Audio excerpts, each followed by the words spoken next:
ॐ भूर्भुवः स्वः तत्सवितुर्वरेण्यं भर्गो देवस्य धीमहि धियो यो नः प्रचोदयात्। ओम शांति शांति शांति। नमस्ते मेरे प्यारे दोस्तों, आज मैं आपके सामने एक बहुत ही अति उत्तम उपनिषद जिसका नाम है नारद परिव्राजकोपनिषद का व्याख्यान दे रहा हूँ इस वीडियो के माध्यम से। यह उपनिषद अथर्ववेद से संबद्ध है। इसमें परिव्राजक सन्यासी के सिद्धांतों, आचरणों आदि का विस्तृत वर्णन है। इसके नाम से ही प्रकट है कि इस उपनिषद के उपदेष्टा देवर्षि नारद जी हैं, जो परिव्राजकों प्रीतः वर्जन्ति इति परिव्राजकः के सर्वोत्कृष्ट आदर्श हैं। ये उपनिषद सन्यासियों के लिए है, लेकिन इसमें दिए गए जो उपदेश हैं वो सभी साधकों के लिए उतने ही अति उत्तम और उपयोगी हैं। इस उपनिषद के कुल 9 प्रखंड हैं।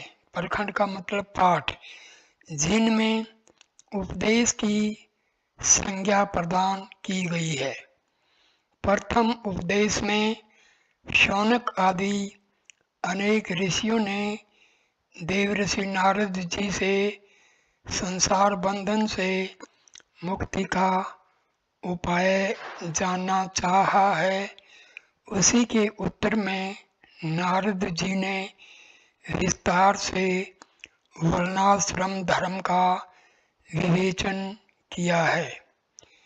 द्वितीय उपदेश में शौनक जी ने संन्यास की विधि के विषय में नारद जी से पूछा है।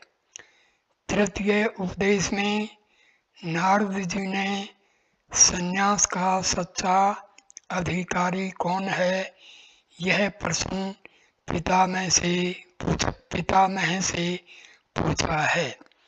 इसके बाद आतुर संन्यास का विवेचन किया गया है।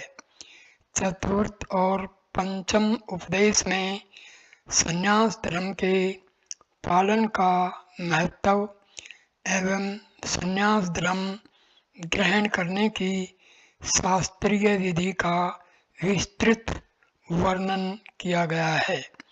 साथ ही सन्यासी के भेद भी वर्णित किए गए हैं। षष्ठ उपदेश में तुर्यातीत पद की प्राप्ति के उपाय तथा परिव्राजक यानी सन्यासी की जीवनचर्या पर विस्तृत प्रकाश डाला गया है। सातवें उपदेश में सन्यास धर्म के सामान्य नियमों का तथा कुटिचक, बहुदक आदि सन्यासियों के विशेष नियमों का उल्लेख किया गया है। अष्टम उपदेश में प्रणवा अनुसंधान के क्रम में विस्तृत विवेचन प्रस्तुत किया गया है। अंतिम नवें उपदेश में ब्रह्म के स्वरूप का विस्तृत वर्णन है। साथ ही आत्मवेता सन्यासी का लक्षण बताकर उसके द्वारा परम पद प्राप्त करने की प्रक्रिया का निरूपण करते हुए उपनिषद को पूर्णता प्रदान की गई है। शांति पाठ। ओम भद्रम कर्णेभिः इति शांति। द्रष्टव्य अथर्वशीर उपनिषद। अब मैं संस्कृत श्लोकों को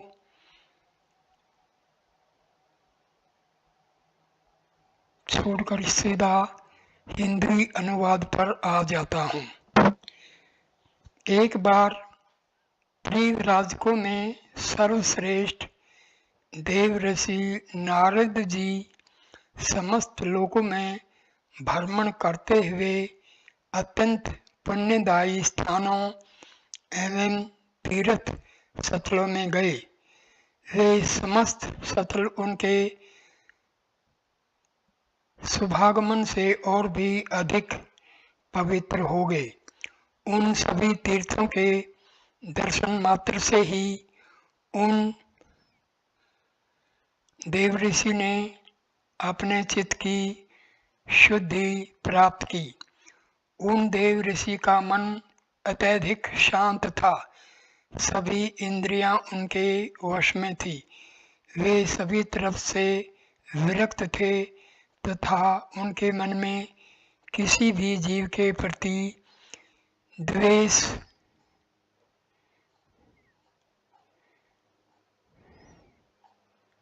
भाव नहीं था।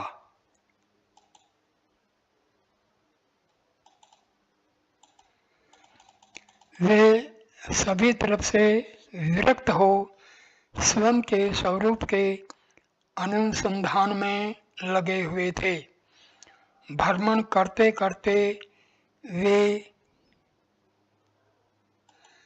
नैमिषारण्य में आए, जो नियम संयम से आनंदित करने के कारण विशेष गणना करने योग्य पवित्र तीर्थ है। उस तीर्थ में अनेकों ऋषि मुनि निवास करते थे। उन देव ऋषि नारद जी ने उस पुण्य भूमि का दर्शन किया। वहाँ वैराग्य का बोध कराने वाले विशेष वीणा के स्वर झंकृत हो रहे थे। वे सांसारिक चर्चा से परे रहकर भगवान की वीणा द्वारा मधुर कथा के गीतों में रस लेते थे। उन देवऋषि के गीतों का श्रवण करके समस्त स्थावर जंगम प्राणी समुदाय आनंद से झूम उठता था। उनका भक्ति रस से परिपूर्ण संगीत मनुष्य, पशु, देवता, किन्नर, गंधर्व एवं अप्सरा आदि को भी आकृष्ट कर रहा था। उस समय उस सुप्रसिद्ध स्थल पर 12 वर्षीय सतर याग संपन्न किया जा रहा था। उस महान यज्ञ में समस्त देवगण, तपस्वी जन, ज्ञान वैराग्य से ओतप्रोत शौनक आदि महर्षि जन सम्मिलित हुए। उन महर्षि जनों ने परम भागवत देवऋषि नारद को आया देखकर अति भव्य स्वागत सत्कार किया। उनके चरणों में मस्तक झुकाया तथा उन्हें सर्वश्रेष्ठ आसन पर प्रतिष्ठित किया। तदंतर समस्त महर्षि जन अपने अपने आसनों पर सुशोभित हुए।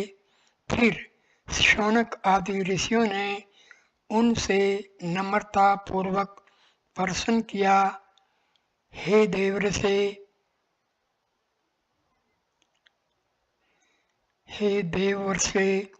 संसार के बंधनों से मुक्ति का क्या उपाय है?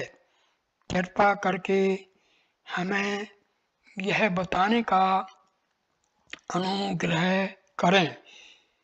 ये दूसरा श्लोक था। अब दूसरे श्लोक का हम अनुवाद कर रहे हैं।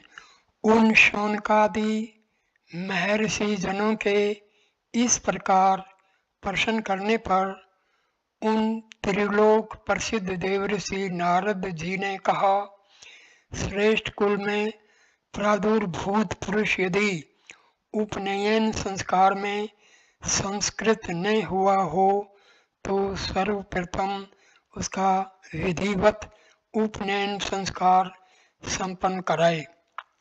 तदंतर 44 संस्कारों से संपन्न होकर तथा अपने मनोनुरूप गुरु के समीप आश्रम में प्रतिष्ठित हो।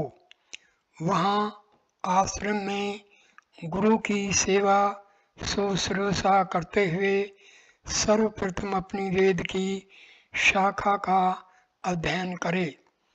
तदंतर कर्मानुसार समस्त विद्याओं का अभ्यास करते हुए 12 वर्षों तक गुरु सेवा करते हुए ब्रह्मचर्य का पालन करता रहे। इसके पश्चात क्रमशः 25 वर्षों तक गृहस्थ धर्म का तथा 25 वर्षों तक वानप्रस्थ धर्म का विधिवत पालन करना चाहिए। प्रबुद्ध जन 4 तरह का ब्रह्मचर्य बतलाते हैं। गारस्थ 6 प्रकार का तथा वानप्रस्थ 4 तरह का बतलाया गया है। इन सभी आश्रमों का भली भांति अभ्यास करते हुए उन आश्रमों के सभी कर्मों का समुचित अनुष्ठान करे। तत्पश्चात साधन चतुष्ट से युक्त होकर संपूर्ण विश्व से ऊपर उठकर मन, वाणी, कर्म, देह आदि के द्वारा सभी तरह की आशा का परित्याग करे और वासनाओं एवं ऐषणाओं का भी सर्वथा त्याग कर दे। इसके बाद सभी के प्रति वैर भाव का परित्याग करके मन एवं इंद्रियों को वश में रखते हुए संन्यास ग्रहण कर लेना चाहिए तथा संन्यास आश्रम में रहकर अपने अविनाशी स्वरूप का ध्यान करते रहना चाहिए। इस प्रकार से चिंतन में लीन हुआ जो पुरुष शरीर का परित्याग करता है वह मुक्ति प्राप्त कर लेता है, वह मुक्त हो जाता है। यही उपनिषद गूढ़ रहस्य युक्त विशिष्ट ज्ञान है। द्वितीयोपदेश दूसरा पाठ। पहला श्लोक हिंदी अनुवाद। इसके पश्चात वे शौनक आदि महर्षि जन पुनः देवर्षि नारद जी से प्रार्थना करते हुए कहने लगे, हे भगवान, आप हम सभी को संन्यास की विधि बताने की कृपा करें। नारद जी ने उन सभी पर स्नेहपूरित दृष्टिपात किया और कहने लगे, हे महर्षि, संन्यास का संपूर्ण स्वरूप लोक पिता में ब्रह्मा जी के श्री मुख से ही श्रवण करना श्रेयस्कर होगा। ऐसा कहकर सत्रयाग के संपन्न होने पर उन सभी के सहित वे देवर्षि नारद ब्रह्मलोक में आकर पर ब्रह्म का चिंतन करते हुए नमन वंदन करते हुए ब्रह्मा जी की स्तुति करने लगे। तदंतर ब्रह्मा जी ने सभी को यथोचित आसन पर बैठने को कहा। तत्पश्चात नारद जी भगवान ब्रह्मा जी की स्तुति करते हुए कहने लगे, ब्रह्मन, आप हम सभी के गुरु एवं पिता हैं। आप सभी कुछ जानने वाले तथा संपूर्ण विद्याओं के ज्ञाता हैं। अतः आप हमारे एक अत्यंत प्रिय रहस्य को प्रकट करने का अनुग्रह करें। आपके अतिरिक्त ऐसा कोई भी नहीं है जो हम सभी के इच्छित रहस्य को भली प्रकार से स्पष्ट कर सके। यदि आप हमारे अभिष्ट विषय के रहस्य को बताने के लिए तैयार हों तो सर्वप्रथम कृपा करके आप परिव्राजक के स्वरूप एवं कर्म नियम को हम सभी के समक्ष उपदेश करने की कृपा करें। देवऋषि नारद जी के द्वारा इस प्रकार की जिज्ञासा व्यक्त किए जाने पर ब्रह्मा जी ने एक बार देखा तथा 2 घड़ी के लिए समाधिस्थ होकर जन्म मृत्यु रूप सांसारिक कष्टों से मुक्ति प्राप्त करने का उपाय खोजने लगे। हे नारद, पुरातन समय में पुरुष सूक्त में तथा उपनिषदों में वर्णित किए गए गुढ़ रहस्यानुकूल अति श्रेष्ठ दिव्य विग्रहधारी विराट पुरुष ने जो मेरे लिए उपदेश किया था उसी दिव्य ज्ञान को तुम सभी के समक्ष प्रकट कर रहा हूँ। परिव्राजक का स्वरूप एवं कर्म अत्यधिक रहस्यमय है, उसको तुम एकाग्रचित होकर सुनो। माता पिता की आज्ञा मानने वाले सर्वश्रेष्ठ कुल में प्रादुर्भूत बालक का यदि उपनयन संस्कार में संपन्न हुआ हो तो सर्वप्रथम उस बालक का उपनयन यज्ञोपवीत संस्कार संपन्न कराना चाहिए। तदंतर उस बालक को अपने माता पिता के समीप न रहकर किसी उच्च कुलीन उत्पन्न सद्गुरु के आश्रम में जाकर निवास करना चाहिए। वे महान गुरु श्रोत्रिय शास्त्र के प्रति अनुराग रखने वाले श्रद्धावान एवं गुणवान हों।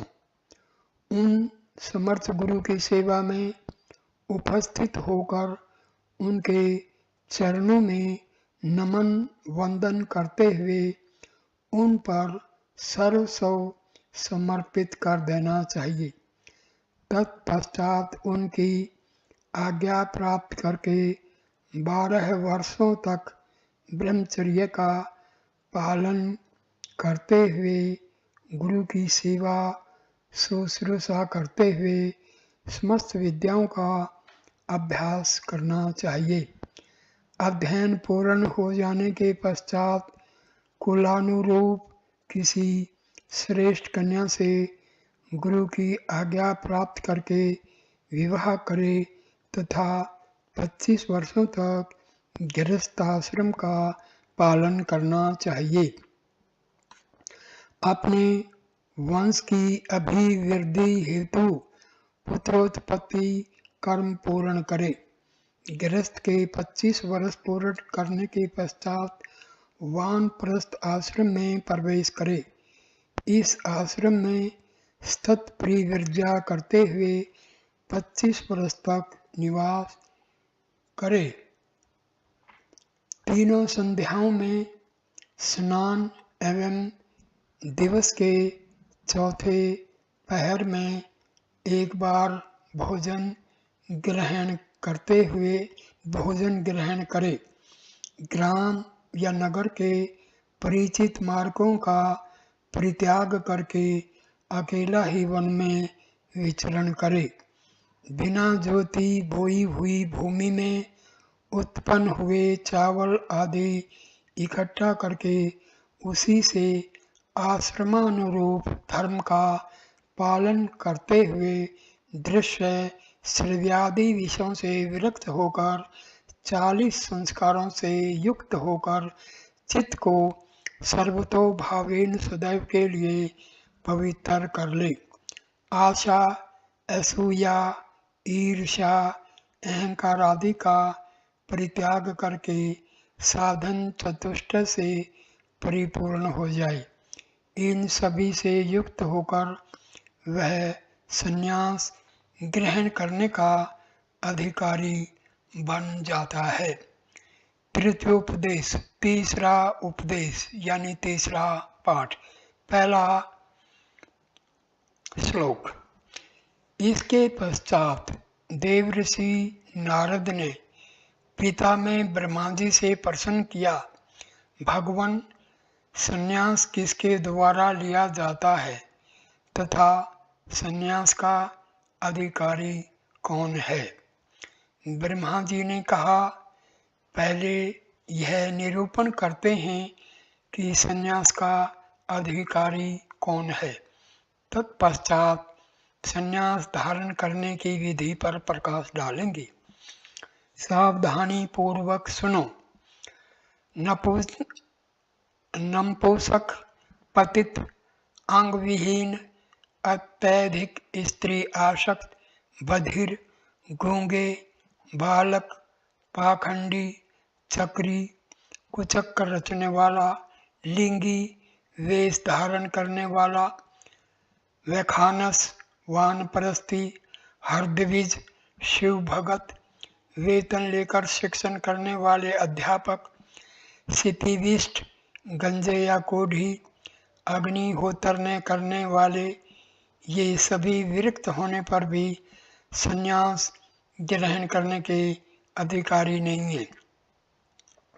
यदि वे किसी प्रकार संन्यास ग्रहण कर भी लें तो भी महावाक्यों का उपदेश ग्रहण करने के अधिकारी नहीं है, जो पूर्व से ब्रह्मचर्य एवं गृहस्थाश्रम के समय से ही संन्यास आश्रम के अनुसार आचरण करने वाले हैं, वे ही संन्यास धारण करने के अधिकारी हैं। दूसरा श्लोक। जो दूसरों से न भयभीत होता है और न ही स्वयं दूसरों को भयभीत करता है, वही वस्तुतः परिव्राजक है, ऐसा स्मृतियों का कथन है। तीसरा और चौथा श्लोक। नपुंसक, विकलांग, अंधे, बालक, पातकी, पतित, परस्त्रीरत, वैखानस, हरद्विज, शिव भगत, कुचक्कर रचने वाले, लिंगी, वेशधारी, पाखंडी, सितिविष्ट, अयाज्ञिक, वेतन भोगी शिक्षक तथा 2-3 बार संन्यास ले चुकने वाले, ये सभी आतुर संन्यास लेने योग्य हो सकते हैं, कर्म से संन्यास लेने योग्य नहीं।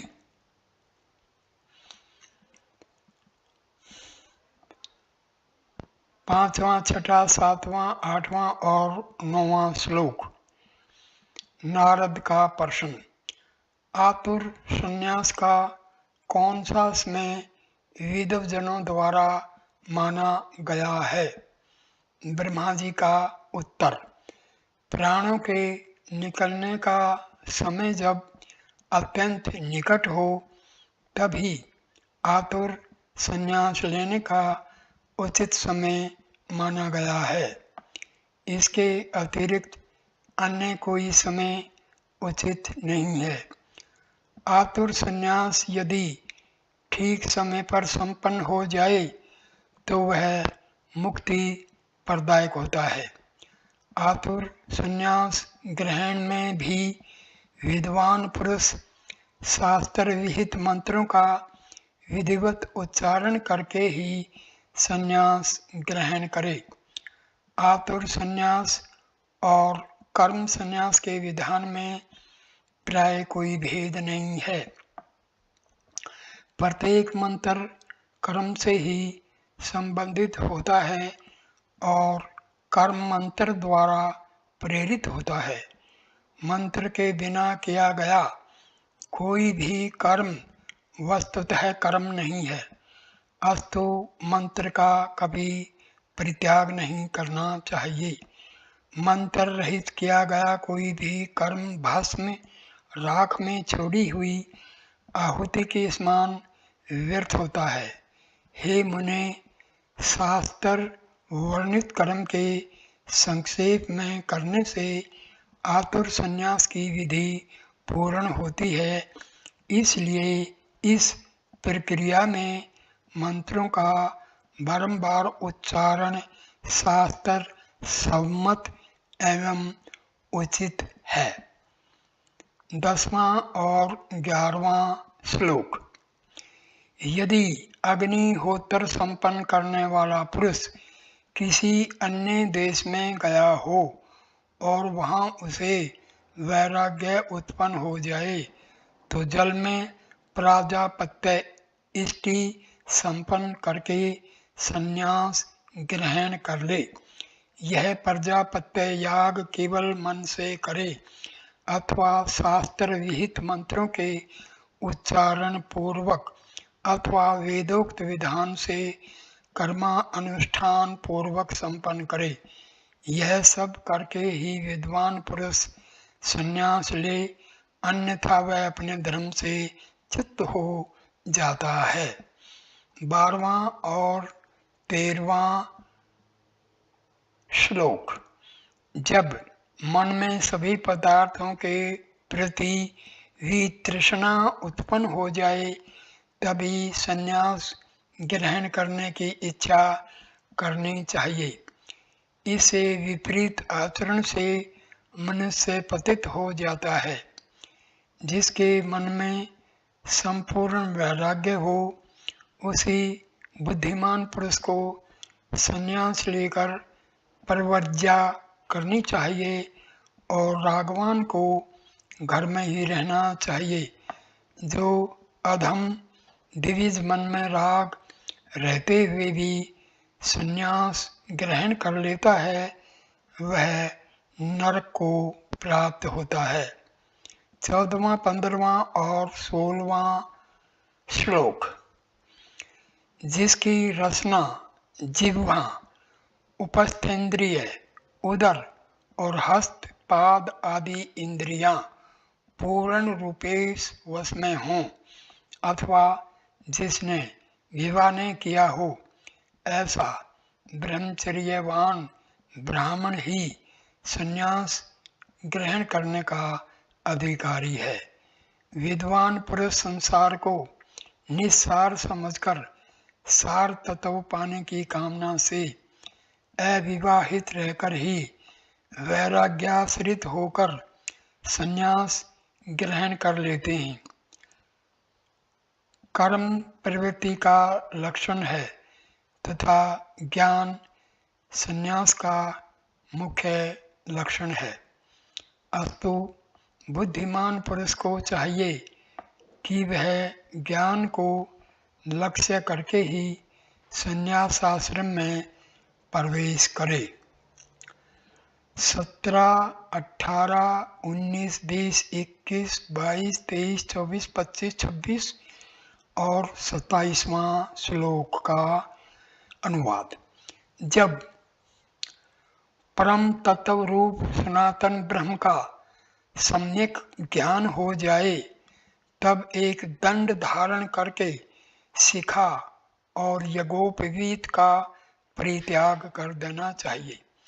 जो परमात्मा में अनुरुक्त है तथा उससे भिन्न समस्त वस्तुओं के प्रति विरक्त है, जो सभी ऐषणाओं, पुत्रेषणा, वित्तेषणा और लोकेषणा से मुक्त है, वही भिक्षा का अन्न ग्रहण करने का अधिकारी है।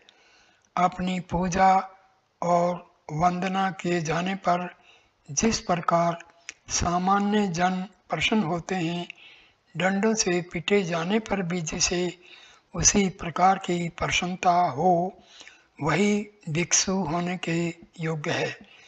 जिसके मन में इस प्रकार का भाव दृढ़ हो गया है कि मैं ही वासुदेव नाम प्रख्यात अद्वितीय अक्षर ब्रह्म हूँ, वही भिक्षान ग्रहण करने का अधिकारी है, जिसमें शांति, शम, शमन, दम, दमन, शौच, पवित्रता, सत्य, संतोष, सरलता, अप्रिय ग्रह का भाव तथा दम का अभाव हो, वही कैवल्याश्रम संन्यासाश्रम में प्रवेश करने का अधिकारी है। जो मन, वचन, कर्म से भी किसी के प्रति पाप का भाव नहीं रखता, वही भिक्षान ग्रहण करने का अधिकारी होता है। मनुष्य स्थित धर्म के 10 लक्षणों को जीवन में एकाग्रता पूर्वक उतार कर जो सविधि वेदांत श्रवण, स्वाध्याय तथा ब्रह्मचर्य पालन करते हुए तीनों ऋणों ऋषिगण, ऋषिऋण, देवऋण और पितृऋण से मुक्त हो ब्रह्मचर्य तथा स्वाध्याय द्वारा ऋषि ऋण से यज्ञानुसार अनुष्ठान द्वारा देवऋण तथा पुत्रोत्पत्ति द्वारा पितृऋण से मुक्ति का प्रयास करे, वही संन्यास ग्रहण करने का अधिकारी है। धैर्य, अक्षमा, दमन, मन को वश में रखना, आस्ते चोरी न करना, पवित्रता, इंद्रिय निग्रह, धी, सद्बुद्धि, विद्या, सत्य एवं अक्रोध से ये धर्म के 10 लक्षण कहे गए हैं। जो पुरुष अतीत के भोगों का चिंतन नहीं करता, वर्तमान में प्राप्त भोगों का अभिनंदन स्वागत नहीं करता तथा भविष्य में प्राप्त होने वाले भोगों की कामना नहीं करता, वही संन्यासाश्रम में प्रवेश करने का अधिकार रखता है।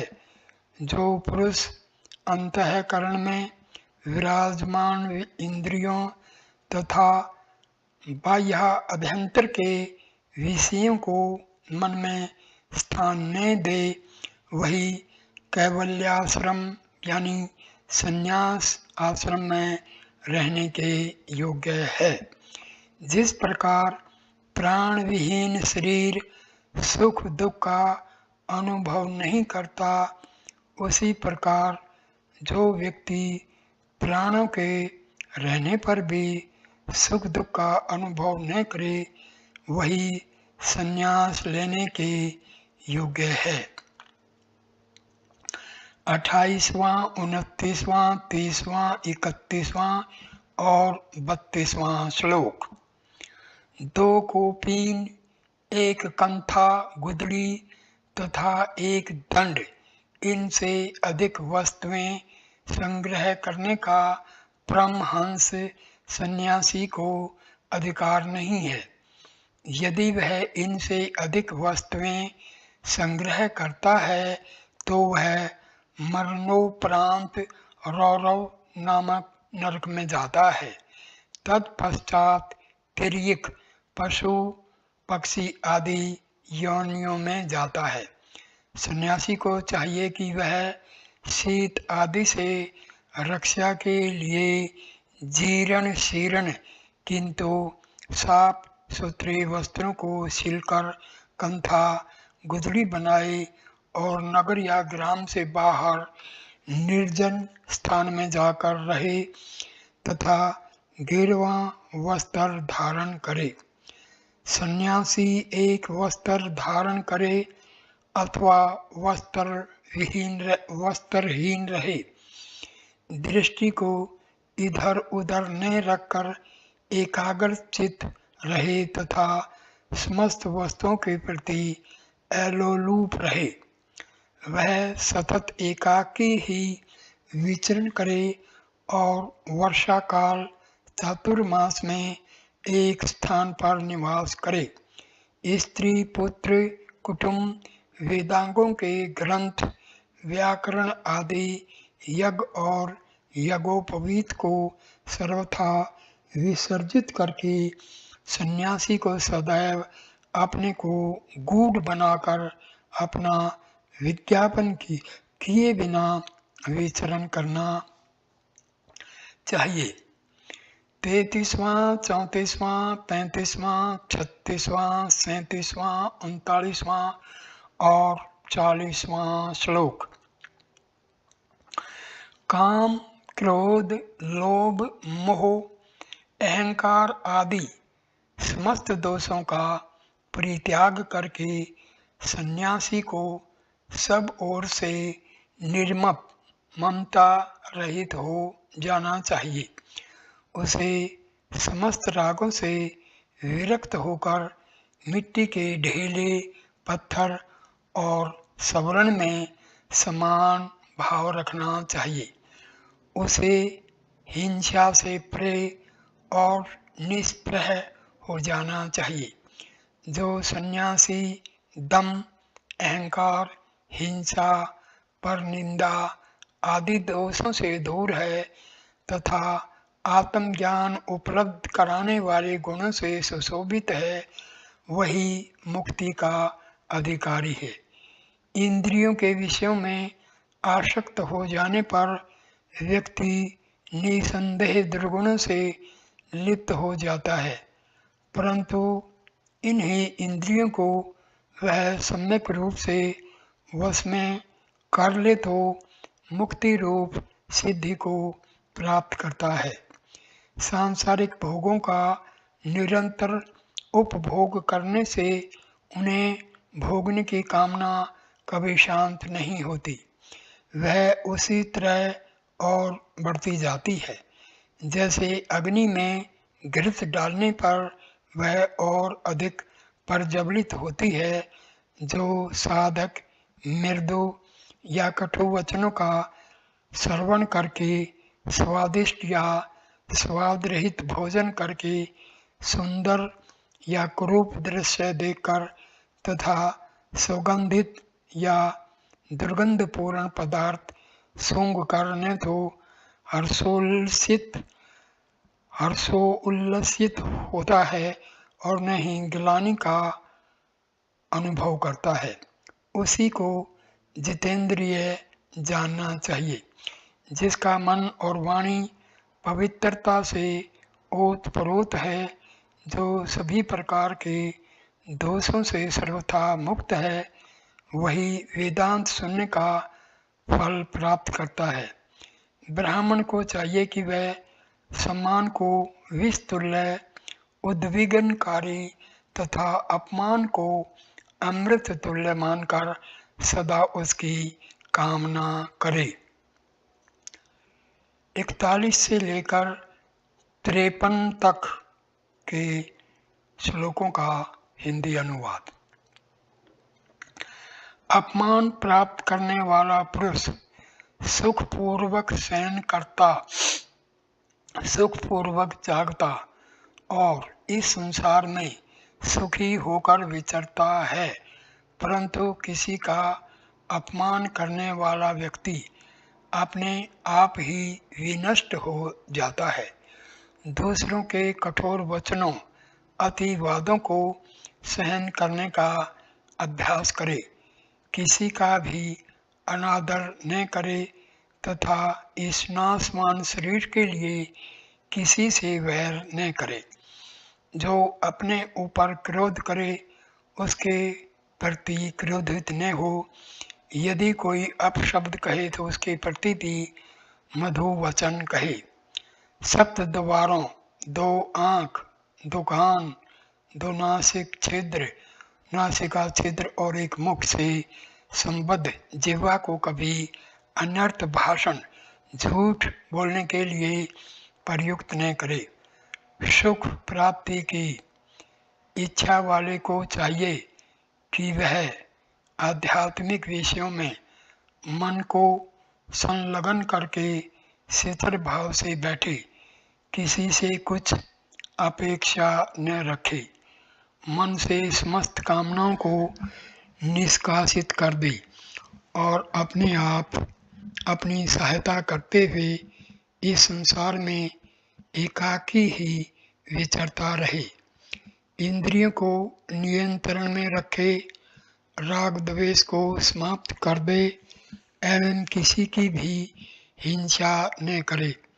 ऐसा करने से मनुष्य मुक्ति को प्राप्त करता है। यह काया रोगों का आगार है, जिसमें अस्थि रूपी स्तंभ लगे हैं, जिसमें स्नायुओं का जाल डोरियों के रूप में पूरित है, जिस पर रक्त और मांस का लेपन प्लास्टर है तथा जिसे चर्म से मानो मढ़ दिया गया है।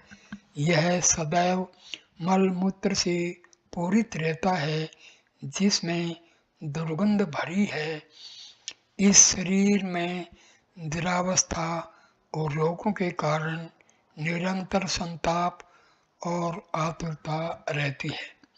रज और वीर्य से उत्पन्न होने के कारण यह शरीर रज सबल, रजोगुण प्रधान अथवा धूलि से भरा, विकारों से भरा है। यह शरीर अनित्य है, अर्थात किस दिन इसका अवसान हो जाएगा यह पता नहीं है।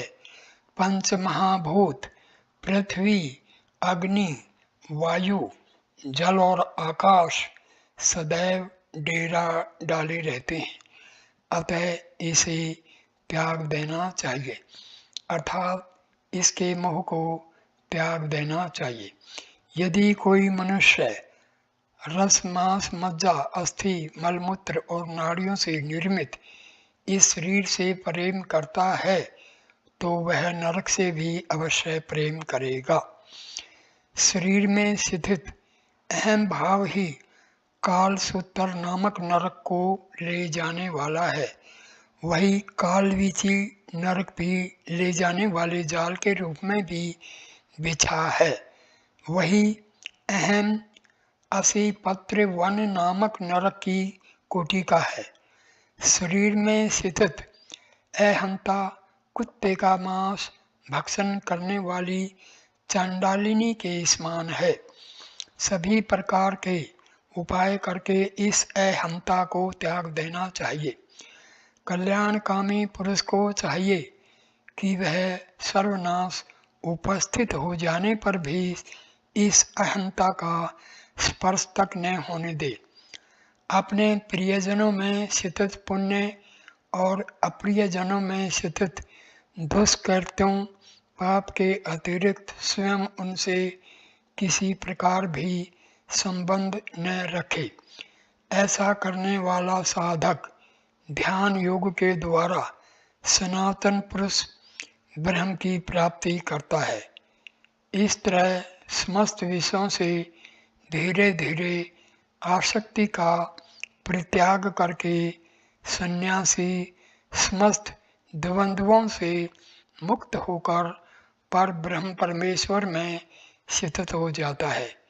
सिद्धि के इच्छुक साधक को चाहिए कि वह असहायक बनकर सतत एकाकी ही विचरण करे। सन्यासी किसी की सिद्धि को देखकर अपनी साधना नहीं छोड़ता और वह सिद्धि से वंचित भी नहीं होता है।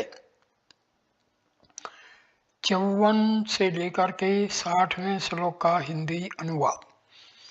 जल पीने के लिए कपाल, नारियल अथवा लकड़ी का पात्र, निवास करने के लिए किसी वृक्ष का मूल, धारण करने के लिए जीर्ण शीर्ण वस्त्र, सदैव अकेले रहने का स्वभाव एवं समस्त जीवधारियों के प्रति समत्व का भाव, ये सभी जीवन मुक्त पुरुष के लक्षण हैं। सन्यासी को समस्त प्राणियों का हितैषी होना चाहिए।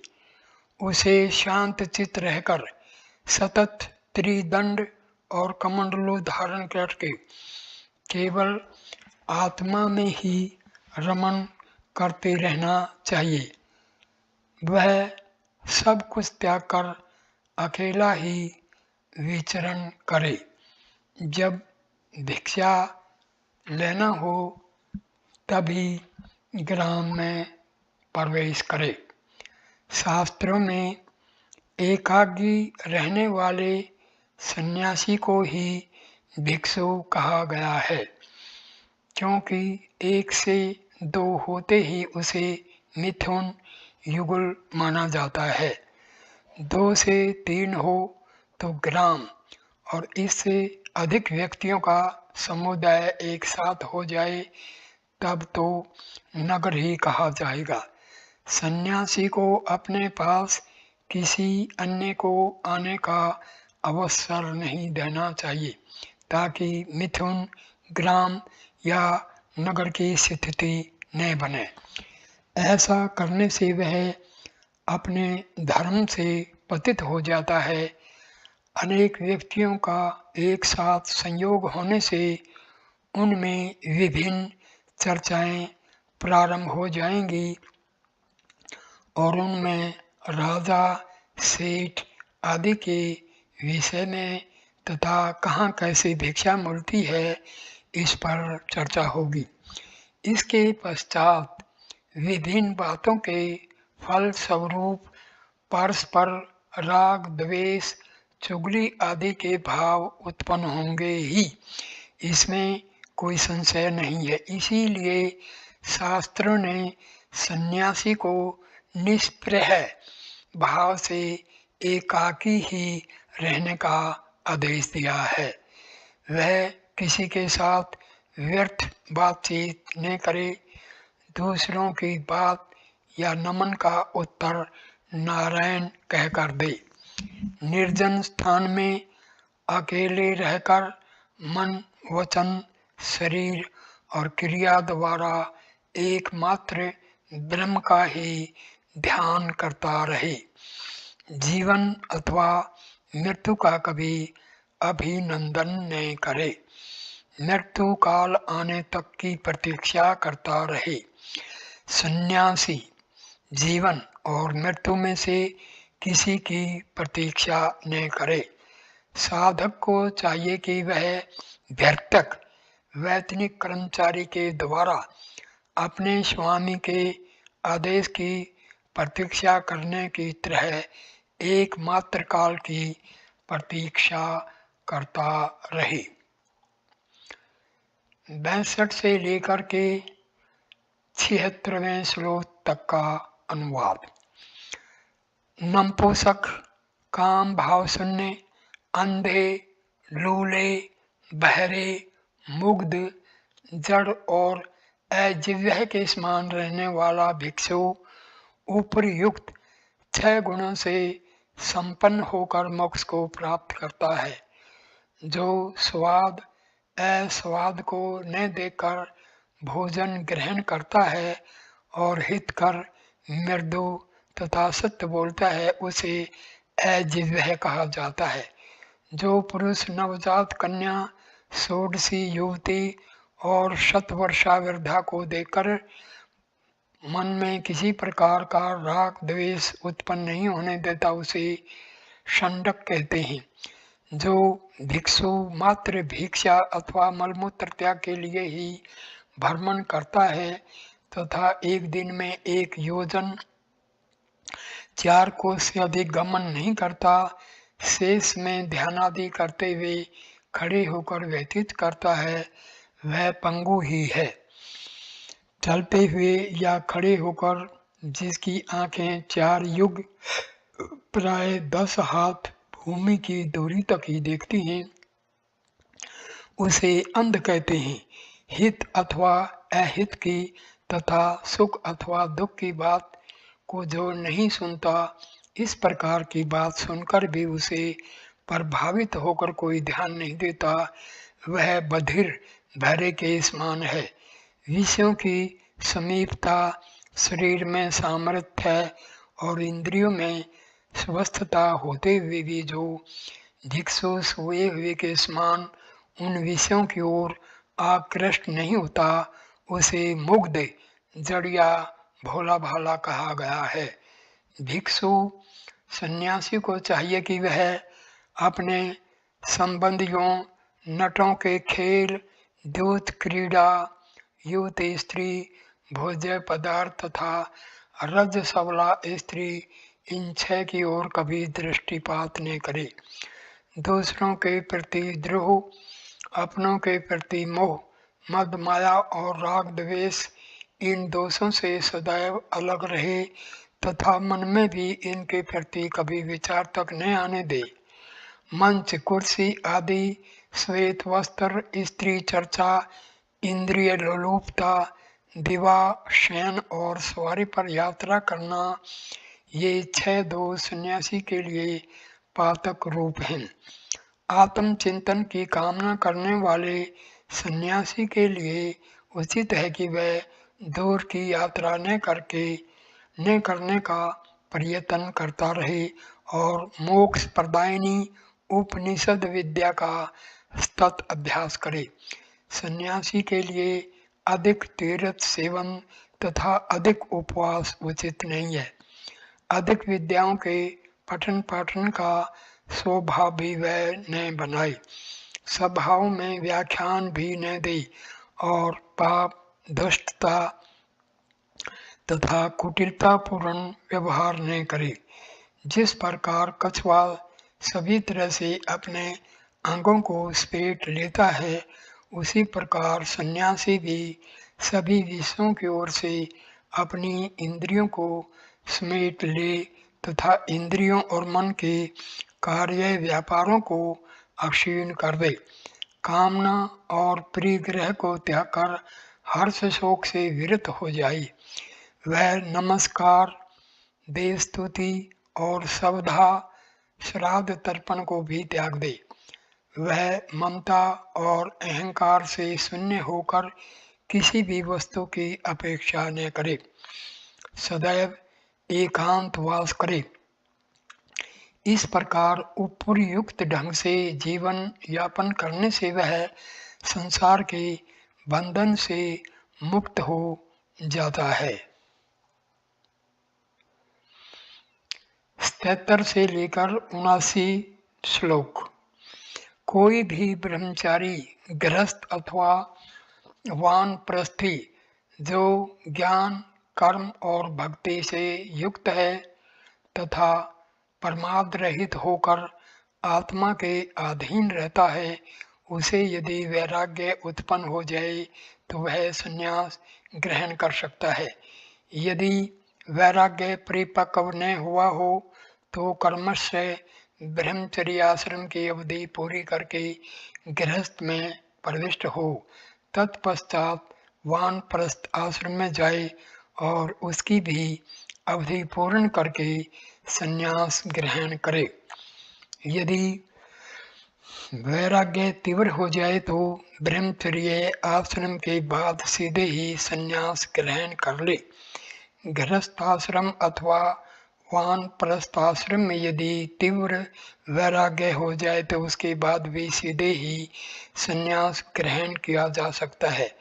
ब्रह्मचारी, अब्रह्मचारी, स्नातक, अस्नातक, अग्निहोत्री, अग्निहोत्री, अग्निहोत्र का त्याग कर चुकने वाला कोई भी हो, जब उसे तीव्र वैराग्य उत्पन्न हो जाए तभी गृह त्याग करके संन्यास ग्रहण कर लेना चाहिए। संन्यास आश्रम में प्रविष्ट होते समय कुछ विद्वान प्राजापत्य इष्टि संपन्न करते हैं। तीव्र वैराग्य होने पर उसे भी करना आवश्यक नहीं है अथवा केवल आग्नेय इष्टि ही संपन्न करे। अग्नि ही प्राण है, इस इष्टि से साधक प्राण का ही पोषण करता है अथवा त्राभावी जो इंद्र से संबंधित है, इष्टि ही संपन्न करे। सत्व, रज और तम ये 3 ही धातुएं हैं। इस इष्टि द्वारा साधक इन्हीं तीनों का हवन करे। विधिवत इष्टि करके अयम ते योनि, इस मंत्र से अग्नि को सूंघे। मंत्रार्थ इस प्रकार है, हे अग्निदेव, यह समष्टि गण प्राण ही तुम्हारा उत्पत्ति का मूल है। इसी कारण तुम उत्तम कांति से सुशोभित हो रहे हो। तुम अपनी उत्पादक प्राण को जानकर इसमें विराजो। इस प्रकार हमारे प्राण में प्रतिष्ठित होकर हमारे ज्ञान धन को समृद्ध करो। निश्चय ही यह प्राण तत्व अग्नि के प्राकट्य का हेतु है। अतः इस कारण मंत्र में अग्नि एवं प्राण की एकात्मता सिद्ध हुई है। आह्वनीय अग्नि में से अग्नि प्राप्त कर उपयुक्त तरीके से इष्टि करके अग्नि का अवग्रहण करे। यदि किसी कारणवश अग्नि प्राप्त न हो सके तो जल में ही यजन कृत्य पूर्ण कर लेना चाहिए। अवश्य ही समस्त देवगण जल रूप हैं। समस्त देवों के लिए मैं यजन कृत्य करता रहा हूँ। यह हवि उन देवों को प्राप्त हो ऐसा भाव करना चाहिए। तत्पश्चात उस जल राशि में से थोड़ा सा जल लेकर उससे आचमन कर लेना चाहिए। वह घृत मिश्रित जल आरोग्यप्रद एवं मोक्ष प्रदाता होता है। तदंतर शिखा, चोटी, यज्ञोपवीत, पिता, पुत्र, स्त्री, कर्म, अध्ययन, अध्यापन तथा अन्य विभिन्न तरह के मंत्रों का परित्याग कर देने वाला ही आत्मवेत्ता मनुष्य परिव्राजक होता है। त्रय धातवीय मोक्ष से संबंधित मंत्रों से ब्रह्म को जानना चाहिए। जो शाश्वत सत्य एवं ज्ञान आदि श्रेष्ठ लक्षणों से संपन्न है वही पर ब्रह्म परमेश्वर है। वही उपासना के अनुकूल है। उसी की ही उपासना करनी चाहिए। यह ठीक इसी प्रकार ही है। 80 से लेकर के 89 मंत्र। देवऋषि नारद जी ने पिता में ब्रह्मा जी से पुनः प्रश्न किया, हे ब्राह्मण, मनुष्य यजोपवीत को धारण न करके रहने से ब्राह्मण कैसे हो सकता है। तब पिता मैंने उन देवऋषि नारद से कहा, हे नारद, ज्ञानवान पुरुषों को शिखा के सहित सिर के सभी केशों का मुंडन करा के शरीर पर यज्ञोपवीत के रूप में धारण किए हुए बाह्य सूत्र का परित्याग कर देना चाहिए तथा जो अविनाशी शाश्वत पर ब्रह्म परमेश्वर है उसी को सभी में व्याप्त सूत्र रूप में जान करके अपने अंतः में धारण करके जो सूचना अर्थात जानकारी का कारण हो उसे ही सूत्र कहते हैं। इसके कारण से सूत्र परम पद का नाम है। जिस ज्ञानी पुरुष ने उस परम पद रूप सूत्र को जान लिया वही वेदों का जानने वाला श्रेष्ठ ब्राह्मण है।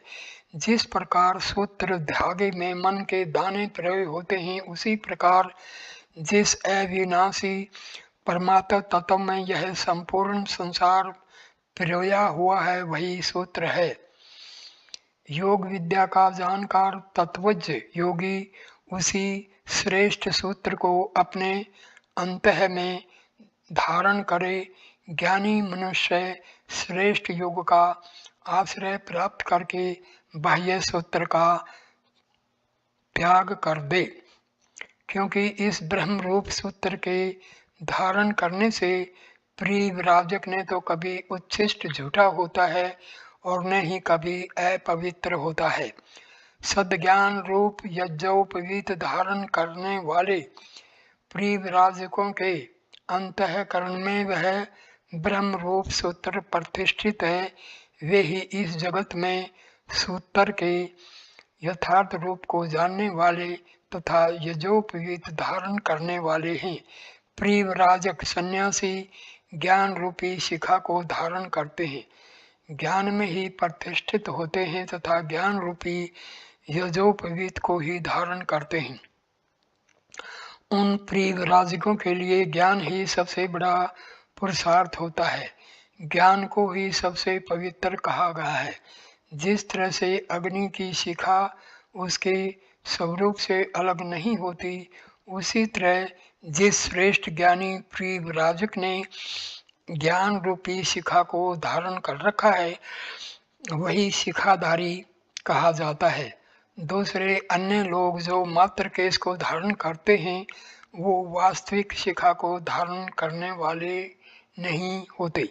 जो ब्राह्मण आदि द्विज वैदिक कर्मादि के श्रेष्ठ अधिकारी माने जाते हैं उन्हीं श्रेष्ठ जनों को यह बाह्य सूत्र अर्थात यजोपवीत ग्रहण करना चाहिए, क्योंकि वही कर्म का श्रेष्ठ अंग माना जाता है। जिन परिव्राजकों के पास ज्ञान रूपी शिखा एवं ज्ञान रूपी यज्ञोपवीत है उसी परिव्राजक में पूर्ण रूपेण ब्राह्मण तत्व विद्यमान है। ब्रह्म ज्ञानी जन ऐसा ही मानते हैं। 90 से 90वां श्लोक, यह अकेला बड़ा श्लोक है। इस प्रकार से ब्राह्मण उपर्युक्त सभी नियम उपनियम जानकर घर का परित्याग करके सन्यासी हो जाए। मात्र एक ही वस्त्र धारण करे, सिर के बालों का मुंडन करा ले तथा किसी भी तरह की वस्तुओं पदार्थों आदि का संग्रह न करके यदि वह शारीरिक क्लेशों को सहने में सक्षम न हो तो उसे कौपीन लंगोटी धारण कर लेनी चाहिए, और यदि शारीरिक क्लेशों परेशानियों को सहने में समर्थ हो तो वह विधिवत संन्यास धर्म को ग्रहण कर वस्त्र रहित हो जीवन यापन करे। वह अपने मित्र पुत्र स्त्री श्रेष्ठ गुरुजन एवं बंधु बांधव भाई को त्याग कर विचरण करे। स्वाध्याय तथा वैदिक कर्मों के अनुष्ठान को छोड़कर संपूर्ण विश्व ब्रह्मांड के साथ अपना संबंध परित्याग कर दे। अपने पास कौपीन दंड एवं अंगाच्छादन हेतु वस्त्रादि ही रखे। सभी तरह के द्वंद्वों को पूर्ण रूपेण सहन करते हुए सर्दी गर्मी आदि पर ध्यान न दे, न कभी सुख की इच्छा करे और न ही कभी दुख आदि द्वंद्वों से परेशान हो। निद्रा की भी चिंता नहीं करे। मान अपमान में सदैव समभाव से रहे। 6 प्रकार की उर्मियों से वह कभी भी प्रभावित न हो। निंदा मत्सर डाह अहंकार गर्व दंभ ईर्ष्या दोष इच्छा दोष दृष्टि इच्छा द्वेष सुख दुख काम क्रोध लोभ मोह आदि का परित्याग करके अपने शरीर को मृतवत मानकर आत्मा के अलावा दूसरी अन्य किसी भी वस्तु को बाह्य एवं अंतः से स्वीकार न करते हुए कभी भी किसी के समक्ष सिर न झुकाए और न ही यज्ञ एवं श्राद्ध आदि करे। किसी की निंदा एवं स्तुति अनुनय विनय आदि भी न करे। एकाकी ही स्वच्छंद सर्वत्र विचरण करता रहे। ईश्वर इच्छा से जो कुछ भी भोजन आदि मिले उस पर ही संतोष रखे। शरणाभूषण आदि रत्नों का कभी भी अपने पास संग्रह न करे, न कभी किसी का आह्वान करे, न ही कभी विसर्जन। मंत्र आदि का न तो प्रयोग करे और न ही उसका त्याग करे। ध्यान एवं उपासना आदि भी न करे। न कोई उसका लक्ष्य हो तथा लक्ष्यहीनता भी नहीं होनी चाहिए। न कभी किसी से अलग रहे, न ही कभी किसी के साथ रहे। न कभी किसी एक स्थान पर निवास करने का आग्रह करे और न ही किसी दूसरी जगह जाने का अनुरोध करे। उस ब्राह्मण का अपना निज का कोई आश्रम अथवा घर आदि भी नहीं होना चाहिए। उसकी बुद्धि सदैव स्थिर रहनी चाहिए। परिजनों से रहित भवन वृक्ष की जड़ मंदिर पर्णकुटी कुलालशाला अग्निहोत्रशाला अग्नि दिगंबर अग्नि दिशा नदी का किनारा कछार भूग्रह अर्थात गुफा पर्वतीय गुफा झरने के समीप चबूतरे या वेदी या फिर जंगल में निवास करे। ऋभु श्वेत केतु निदाग ऋषभ संवर्तक दुर्वासा दत्तात्रेय आदि रवतक की भांति ने कोई चिन्ह स्वीकार करे, न ही अपने आचरण को ही किसी पर प्रत्यक्ष रूप से प्रकट होने दे। उन्मत्त बालक अथवा पिशाच की तरह से व्यवहार करे। उन्मत्त न होते हुए भी उन्मत्त की तरह से आचरण करे। त्रिदंड पात्र झोड़ी कमंडलू कटी सूत्र एवं कौपिन आदि सभी कुछ भूस्वाह कहकर के जल में विसर्जित कर दे। अब 91 से 92 श्लोक का हिंदी अनुवाद। प्रिव्राजक कटी सूत्र कौपिन दंड वस्त्र एवं कमंडलू आदि सभी को नदी या सरोवर के जल में विसर्जित करके वस्त्र रहित हो सर्वत्र विचरण करे, अपनी ही आत्मा का सतत अनुसंधान करता रहे, दिगंबर वस्त्र रहित होकर द्वंद्वों विकारों का सहन करता रहे, उन द्वंद्वों से प्रभावित न हो, किसी भी तरह की वस्तुओं का संग्रह कदापि नहीं करे, आत्म तत्व एवं ब्रह्म परमात्मा का बोध कराने वाले ज्ञान मार्ग में दृढ़ निश्चय होकर प्रतिष्ठित रहे, अपने मन को सदा पवित्र रखे, अपने प्राणों की रक्षा के लिए निश्चित समय पर कर हाथ रूपी पात्र से या फिर किसी पात्र से बिना किसी से याचना किया ही जो कुछ मिल जाए उसी आहार को भोजन को स्वीकार करे,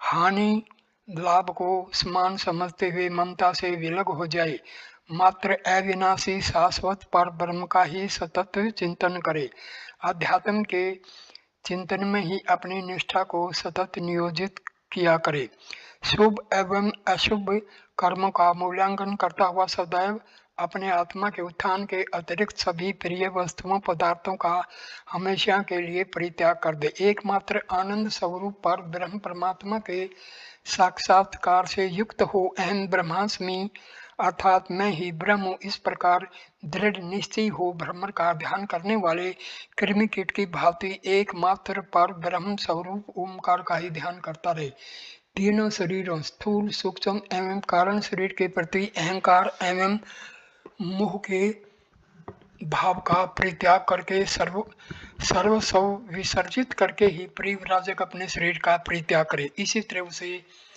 उपयुक्त बताए हुए नियमों को जो भी सन्यासी अपनाता है वही कृतार्थ हो जाता है, ईश्वर सानिध्य को प्राप्त कर लेता है, यह ऐसा ही उपनिषद है। मैं इस वीडियो को यहीं पर विराम देता हूँ, अगला वीडियो नंबर 2 चौथे अध्याय से शुरू होगा। नमस्ते दोस्तों।